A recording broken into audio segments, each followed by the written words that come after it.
warahmatullahi wabarakatuh. Perkenalkan, kami kelompok 8 Praktikum Konseling Individu akan menampilkan video dengan teori dan teknik Gestalt. Pertama-tama izinkan saya memperkenalkan diri. Nama saya Aziza Radia Silmi dengan NPM 2413052019 sebagai konseli. Saya Dinda Raiza dengan NPM 2413052037 sebagai kameramen dan editor. Saya Dinda Aziza dengan NPM 2413052003 sebagai konselor. Selamat menyaksikan. Halo Kak. Halo juga Kak. Oke, katanya kalau boleh tahu dengan siapa? Nama aku Silmi Kak. Oke, Kak Silmi ya. Nah, rumahnya kira-kira di mana Kak? Kakak di sini ngekos atau rumah PP gitu?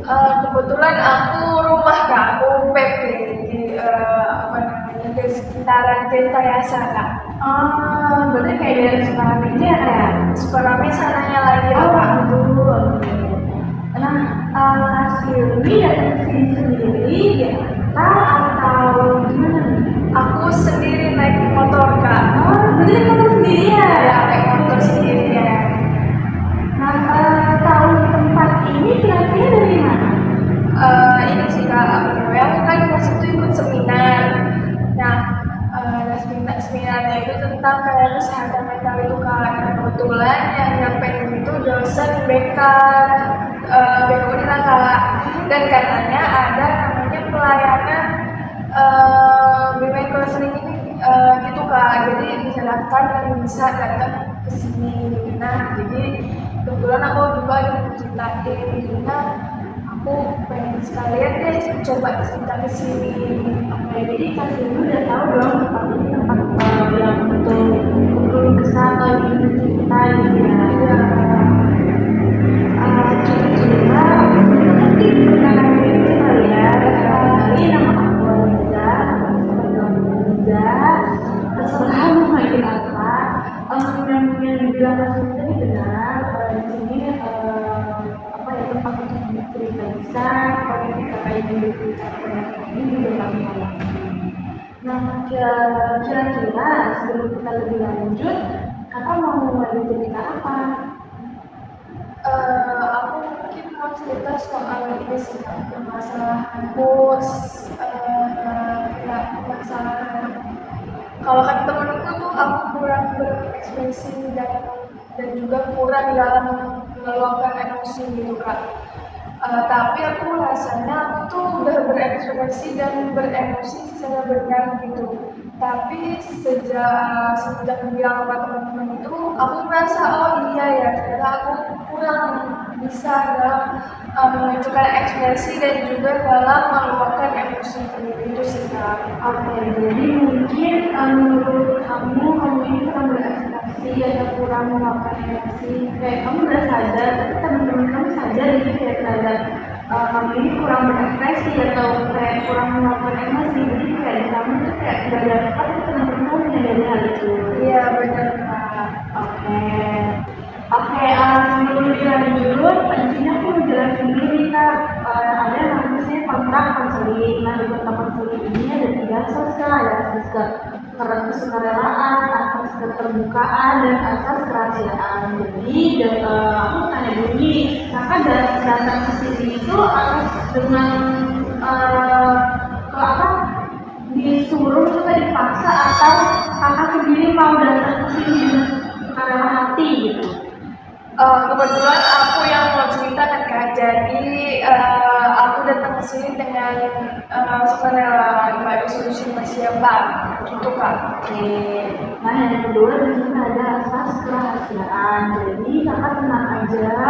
Di sini kakak aman untuk bercerita panjang lebar. Kakak mulai untuk bisa membody kepercayaan terhadap aku karena kami di sini sudah ada namanya kode etik yang dimana kita tidak akan bisa menyebar cerita kakak ke manapun, baik itu ke orang berikan kakak atau mungkin orang tua, teman dan lain-lain. Jadi kakak aman dan boleh bercerita apa saja. Lalu yang terakhir di sini ada asas keterbukaan. Nah, kakak di sini boleh untuk menceritakan semuanya dari awal sampai akhir dengan pelan-pelan, dan tidak terburu-buru dan bebas untuk mengekspresikan juga seperti apa, karena di sini kami tidak akan menghakimi atau menghujat cerita kakak. Nah, yang terakhir ada time limit. Nah, jadi untuk memulai sesi konseling ini kita membutuhkan waktu sekitar 40 sampai 45 menit kita. Jadi nanti bakal ada batas waktunya. Apakah kakak sepakat? Sepakat Kak. Oke. Terakhir ada time limit. Jadi time limit itu kayak batas waktu kita sesi konseling pada hari ini. Nah, itu sekitar 30 sampai 30 sampai 40 menit. Jadi Kak Sumi berceritanya santai saja, tidak terburu-buru karena waktu kita panjang dan relax aja gitu. Oke, apa-apa Sepakat Kak. Oke, mungkin Kak Sumi boleh langsung bercerita ada di situasi mana di saat kakak itu mulai sulit untuk mengekspresikan diri atau melakukan masalah. Oke Kak. Mungkin dari ini dulu ya Kak, mulai dari teman-teman aku tuh notice kenapa aku tuh kurang berekspresi gitu kan.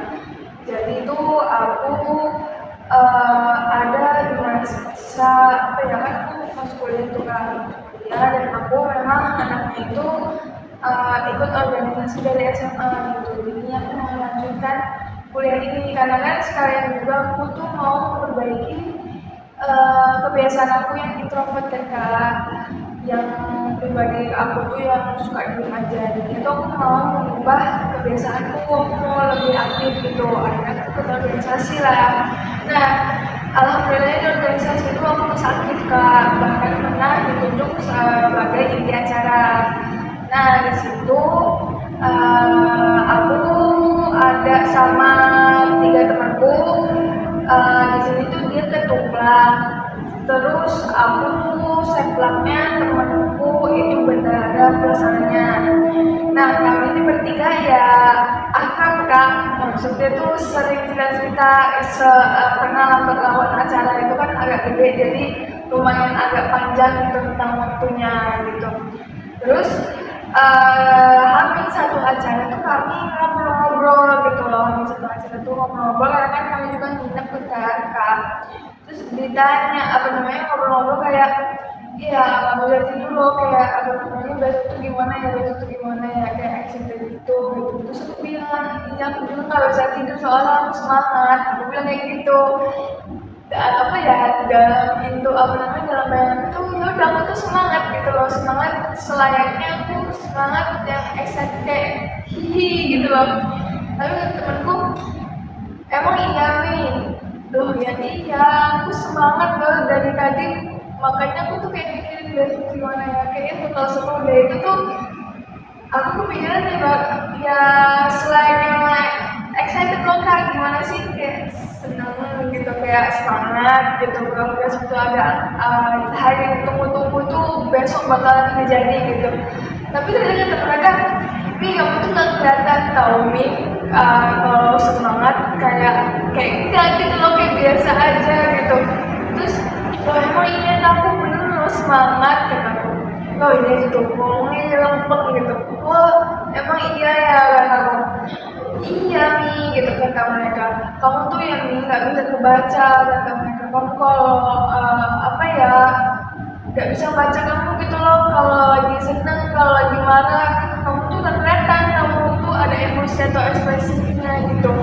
Terus aku mikir apa iya ya gitu, iya ya. Terus akhirnya setelah acara itu aku kayak kayak nelaah gitu Kak, nelaah. Oh iya juga ya, ternyata aku tuh kurang bisa menunjukkan ekspresi diri dan juga kurang dalam meluapkan emosi gitu. Apa-apa aku pendam, apa-apa aku ya udahlah nggak apa-apain gitu, apa-apa malah aku senyumin gitu. Bukannya aku malah menunjukkan emosi berkebalikan dari apa yang harus aku tunjukkan gitu. Terus akhirnya aku telah lagi, sebenarnya ini sejak kapan sih gitu. Kayaknya tuh aku nggak sadar Kak, aku mungkin dari kecil kah atau tapi dari kecil sih Kak, dari kecil kecil kayak rasa apa ya, dulu kecil tuh aku orangnya pendiam banget kan, makanya kenapa aku mau ikut organisasi itu karena aku melihat teman-temanku tuh kayaknya aktif itu seru gitu loh. Karena kan aku baru ikut organisasi di kelas 11, teman-teman tuh ikut organisasi kelas 10 gitu. Jadi ngeliat mereka tuh ini seru deh, ngeliat mereka tuh aktif berbagai kegiatan gitu. Karena kan juga aku asrama, jadi kalau nggak ada kerjaan di asrama tuh suntuk banget Kak. Kayak cuma baca buku sama ya kerjain sehari-hari kayak gosok sama nyuci, kayak ya bosen gitu. Akhirnya ya mau nggak mau aku mau ikut organisasi juga untuk memperbaiki aku kan Kak. Makanya tuh baru kali ini juga Kak, baru bisa ngomong itu, bukan baru bisa ngomongin, maksudnya aku baru bisa menyuarakan suaraku tuh mulai dari SMA kelas 12 Kak. Sampai sekarang itu baru bisa tertata bagaimana cara berbicaraku gitu. Nah, setelah aku telaah, memang sih aku ini pendiam gitu, pendiam dan juga apa-apa tuh milihnya diem gitu. Tapi aku nggak bakal sangka bakal merembet ke wajahku ataupun gesturku yang akhirnya malah menunjukkan aku itu kurang berekspresi dan kurang bisa menunjukkan emosiku gitu, sampai susah dibaca sama orang lain gitu. Ya emang sih Kak, kalau aku lagi marah, kalau aku lagi sedih, kalau aku lagi bahkan senang pun aku tuh kadang nahan Kak, kayak ya udah, kayak aku itu berpikiran ya udahlah, ini kan perasaan sementara doang gitu, nanti hilang juga. Jadi tuh aku menyamaratakan emosiku gitu. Jadi kalau marah sama sedih ya aku tahan, aku malah berkebalikan, aku malah senyum kayak ya udah nanti juga gak lagi, ya udah nanti juga hilang gitu rasanya gitu. Begitupun sama senang gitu. Kalau senang tuh kadang rasa jangan sering berlebihan lah, takutnya nanti malah kecewa gitu. Jadi tuh aku selalu ngasih aba-aba ke badan dan tubuhku dan juga hatiku tuh kalau jangan terlalu berlebihan dalam merasakan sesuatu gitu. Tapi di samping itu juga menurutku aku tuh dari kecil kurang bisa dapat peran bagaimana sih berekspresi dan meluapkan emosi yang benar gitu. Mungkin karena keluarga aku tuh lebih ke pendiam ya Kak, jadinya tuh kalau ada masalah itu keluarga tuh lebih milih diam gitu. Jadi kan aku ikut terbiasa kan Kak, dan tuh aku melihat teman-temanku tuh kayak normalnya kan pasti ya happy gitu loh, bisa happy, marah, sedih gitu. Tapi kok aku nggak bisa ya ternyata gitu, karena ya di rumahku terbiasa kalau ada apa-apa itu kayak ya udah aja gitu, kayak diam gitu, kayak sepenuhnya aja gitu, kayak sepenuhnya aja lah, nggak usah berlebihan gitu. Yang penting cuman ada kayak simbolis gitu loh Kak. Kalau senang ya udah gitu, udah senang di saat itu aja gitu. Setelahnya itu kayak ya udah biasa lagi aja, normal lagi aja gitu. Seperti hari-hari biasanya gitu. Jadi itu mungkin itu yang mempengaruhi aku tidak dapat aku bingung bagaimana cara aku berekspresi dan meluapkan emosi gitu. Tapi sebenarnya yang aku rasain sekarang itu ya gak enak sih Kak, gak bisa berekspresi dan gak bisa meluapkan emosi itu, karena akhirnya aku ngerti kenapa aku tuh jarang bisa deket sama orang gitu. Karena kalau orang itu jujur bisa berekspresi itu kadang orang tuh kayak nyaman gitu deket dia, kayak lagi jujur nih ekspresinya gitu. Sedangkan aku tuh susah untuk menunjukkan ekspresi gitu, jadi aku canggung lebih baik canggungnya gitu sama orang yang mau aku kenal gitu. Akhirnya mereka tuh apa karena ini ya faktor aku bisa deket sama orang lain karena aku susah untuk jujur dalam berekspresi gitu loh. Padahal nih ya dalam hati aku jujur loh sebenarnya aku tuh ekspresi gini loh. Tapi kan yang namanya dalam hati ya ngapain aku ungkapin gitu loh. Bukan ngapain aku ungkapin sih, tapi lebih tepatnya nggak ada timingnya pas untuk mengungkapkan rasanya. Karena kan balik lagi karena aku introvert, aku bingung untuk memulai bagaimana sih caranya gitu. Jadinya ya gitu sih Kak. Karena aku kurang ekspresi dan meluapkan emosi itu banyak hal-hal yang terhambat menurutku itu Kak. Oke, dari yang cerita kamu yang kamu sudah sampaikan, aku pengen nanya nih ya, kalau kamu sedang kalau kamu lagi marah, lagi sedih, atau kamu lagi kecewa gitu, biasanya kamu melakukan hal apa? Kayak ada pengalihan nggak sih kalau kamu tuh lagi kayak gitu? Ada biasanya Kak. Biasanya tuh aku ngalihin pertama itu pasti aku langsung menutup diri apa ya maksudnya mengalihkan orang itu dengan ekspresiku yang lain. Misalnya aku senyum jadinya kayak ya nggak apa-apa gitu kayak gitu biasanya. Terus setelahnya aku ngalihin lagi dengan aku fokus sama yang lain Kak. Aku fokus memikirkan hal yang lain gitu. Jadi permasalahan itu kadang aku bikin belakangan setelah aku reda tapi Kak. Jadi kalau aku lagi marah-marah itu kalau lagi aku emosi sama satu hal, aku lebih mikirin hal lain dan juga aku lebih memilih tenang untuk tidak memikirkan hal itu terlebih dahulu gitu. Tapi kalau aku udah tenang baru aku mengatasi permasalahan tersebut itu sih Kak. Oke, kamu ada nggak sih di situasi di saat kamu ingin menahan rasa tersebut, kayak kamu merasa emosi, marah, itu kamu tahan, gitu. Ada nggak? Banyak Kak, sering kali. Oke, untuk kamu menahan perasaan itu, apa yang kamu lakukan? Seperti apa yang kamu rasakan di tubuh kamu? Kayak apa kamu mungkin mulai merasa enggak nyaman, mulai merasakan nangis, gitu? Nah, mungkin karena udah terbiasa ya Kak, aku nggak tahu rasanya, aku lupa rasanya itu bagaimana. Kayak udah biasa aja Kak, yang kalau aku tahan aja gitu. Aku tahu rasanya emosi itu rasanya itu ganjel. Kalau nangis ya pasti ada yang mau dikeluarin nangis gitu, tapi gak bakal berlebihan Kak. Aku bakal kayak Ya udah gitu kayak ngerasa oh ini marah, oh ini sedih, terus aku alihin lagi ya udah gitu kayak ya udah mau diapain lagi gitu sih Kak gitu. Jadi karena udah kelamaan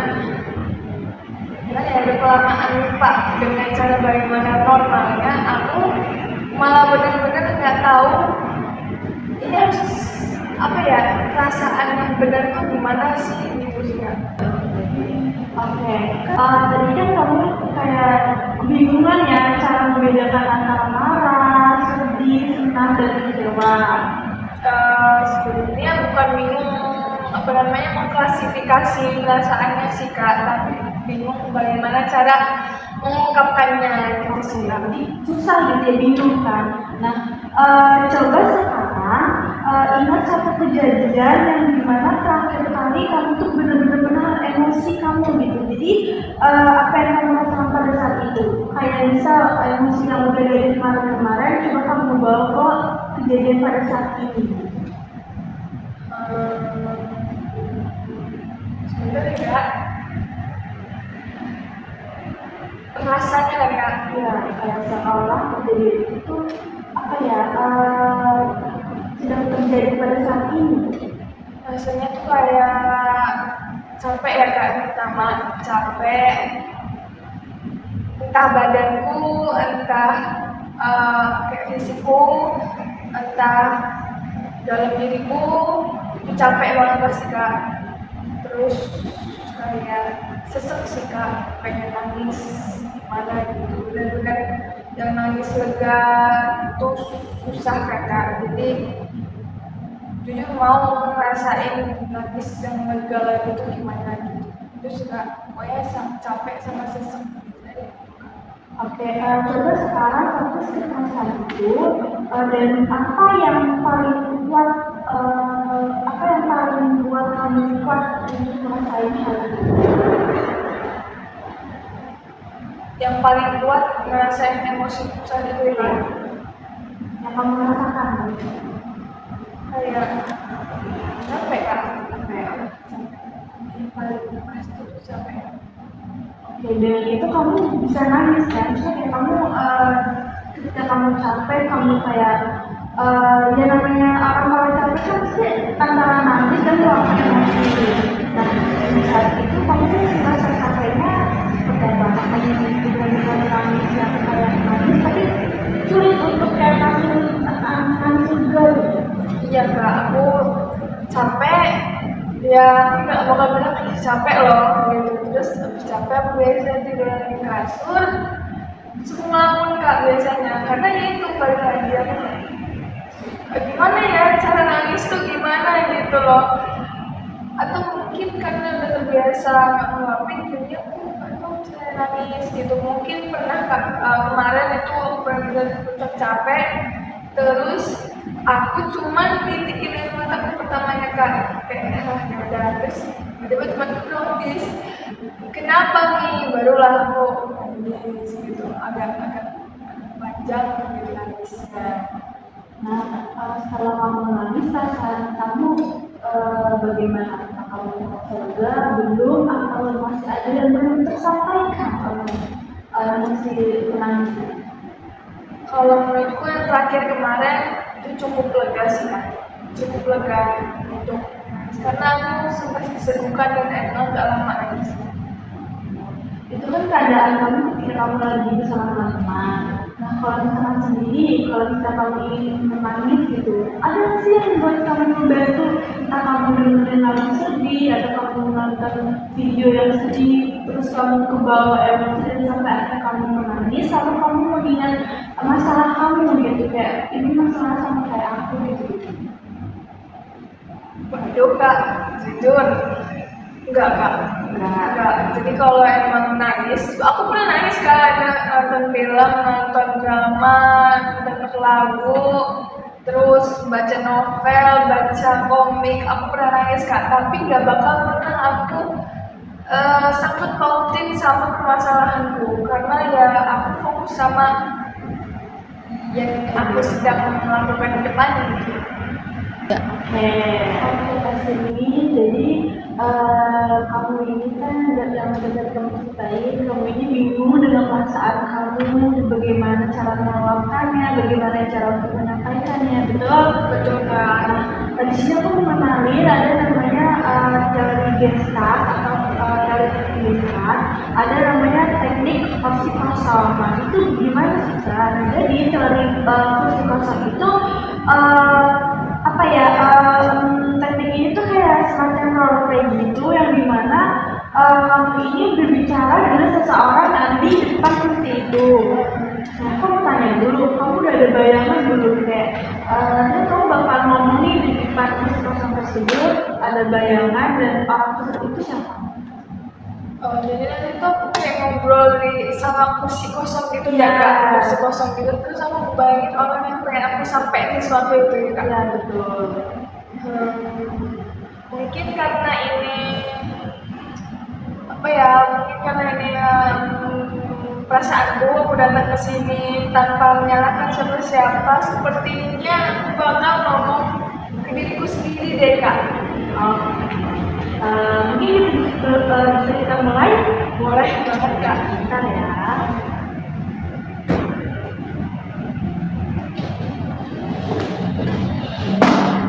Ini aku mau Iya, jadi kamu ada kursi kosong tersebut. ini kak. Ya betul. Nah, setelah kamu dulu, kamu ngomong langsung ke orang tersebut, menyampaikan perasaan atau apa yang ingin kamu omongin ke orang tersebut. Oke, karena aku ngebayangin ini diri aku gitu ya kan. mungkin aku pengen nyampein apa ya, agak susah ya kak. Eh, Tolong validasi perasaanmu sendiri. Jangan ditahan-tahan lagi. Banyak orang yang sayang sama kamu, banyak orang yang peduli sama kamu. Udah banyak juga yang ngomong kalau nggak apa-apa nangis, nggak apa-apa marah, nggak apa-apa melakukan emosi gitu. Jangan gak enakan terus. Nanti yang bakal kena hal gak enaknya kan diri kamu sendiri gitu. Jadi coba mulai bisa menolak, coba mulai bisa berekspresi dengan bebas, beremosi dengan bebas, tapi tidak secara berlebihan yang membuat mungkin orang lain itu sakit hati. Tapi kamu tuh punya hak untuk berekspresi dan beremosi dengan bebas. Udah nggak jelas? Sudah banget.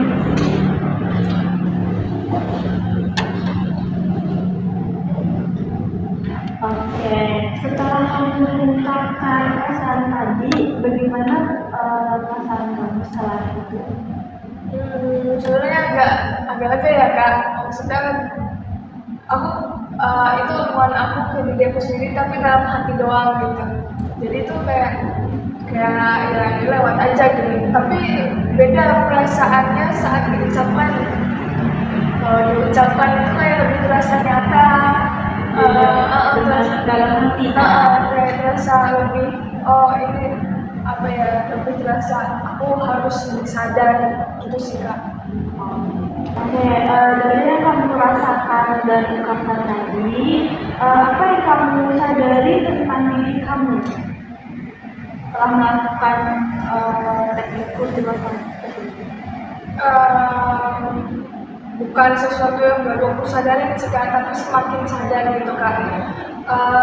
Semakin sadar kalau sebenarnya itu aku mau berekspresi, aku mau meluapkan emosi, tapi kadang karena tertahan sudah terbiasa, itu akhirnya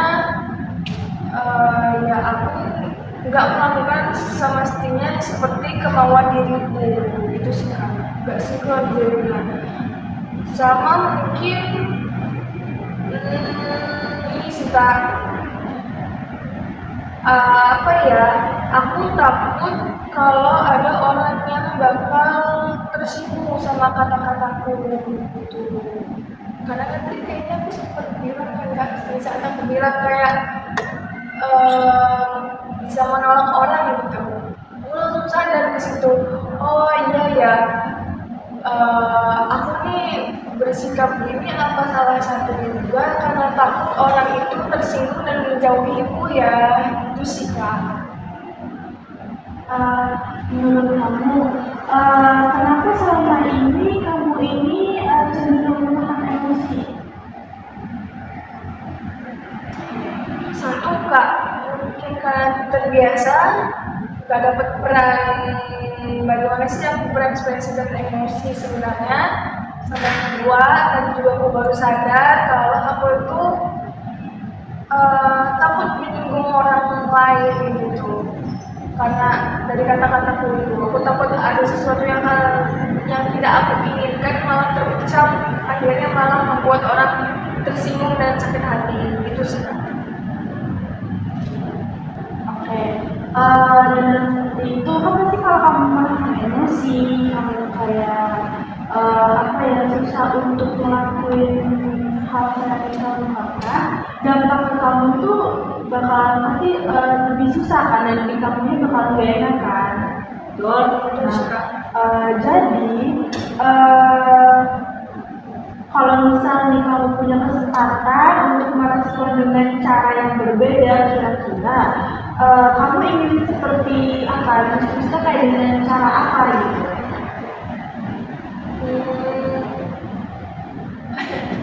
Mungkin ambil contoh ya, kalau aku bakal nyontohin kehidupan sehari-hari itu kayak tugas kuliah gitu atau lagi kerja kelompok gitu.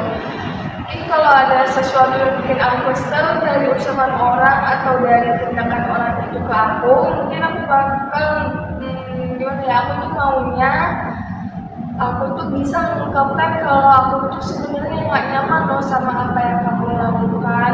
Sebenarnya aku kurang suka atau kurang menerima apa yang kamu lakukan ke aku karena hal tersebut nggak sesuai sama diriku gitu sih. Oke, dari situ kira-kira apa bentuk ekspresi yang lebih sehat yang ingin kamu coba ke depannya?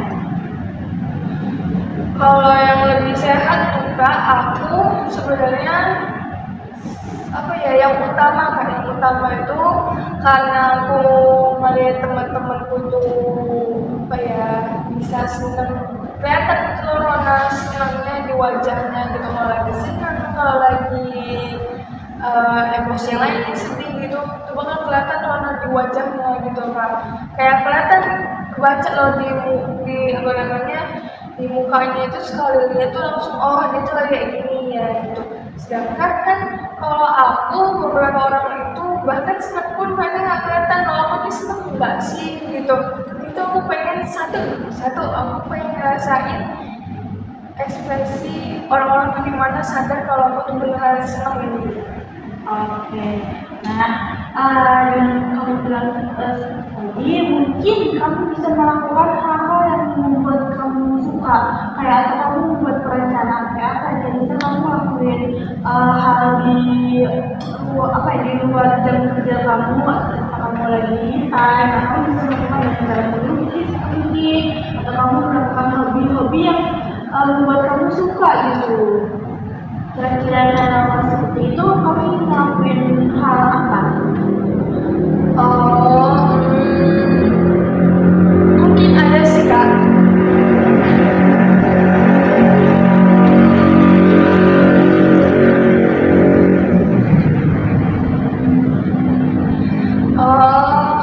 Mungkin ada sih Kak.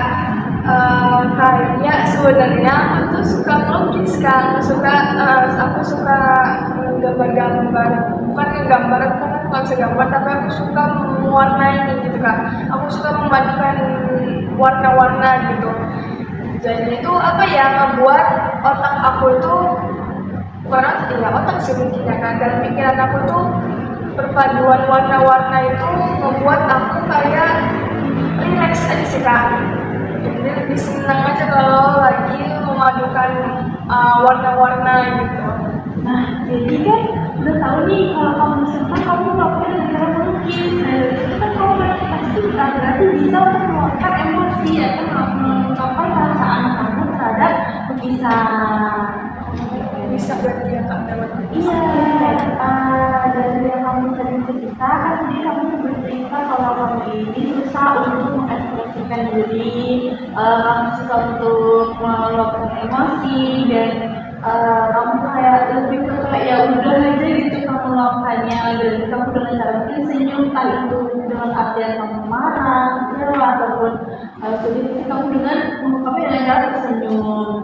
Nah, dari sisi hari ini hal apa yang paling berkesan atau kamu pelajari?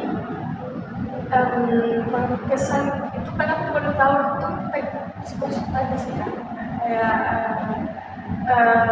sebenarnya ternyata lebih lega untuk mengungkapkan dengan kata-kata daripada cuma diungkapkan dalam hati. Itu kayak gak ada apa ya, kayak kalau di dalam hati itu ya udah, dalam hati itu gak kelihatan gitu.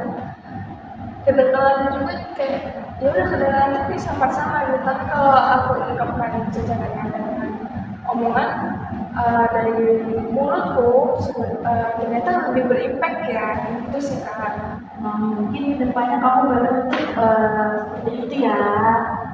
Oke Kak. Mungkin terima kasih kamu sudah sudah meluangkan waktu, kamu sudah bersukarela dan ada di rumah. Kalau sini demi menceritakan hal tersebut. Aku mengapresiasi cerita kamu. Kamu sudah berani untuk mengungkapkannya. Itu sudah cukup. Mungkin kedepannya kalau ada perkembangan atau kamu merasa bingung lagi atau kamu mungkin merasa susah lagi, kamu boleh datang ke sini untuk kita melakukan sesi berikutnya dan melihat perkembangan kamu ini sejauh mana yang disampaikan. Oke, aku juga mengucapkan terima kasih banyak ya Kak sudah mau bersedia menerima aku, mendengar aku, terus membantu aku juga.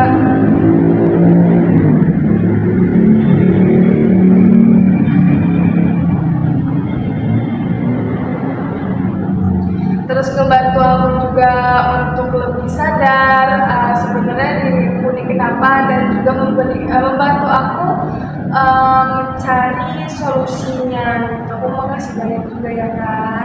Oke Kak. Oke Kak.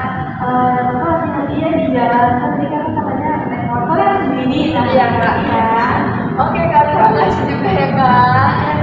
Sekian video dengan teori dan teknik Gestalt yang sudah kami sampaikan.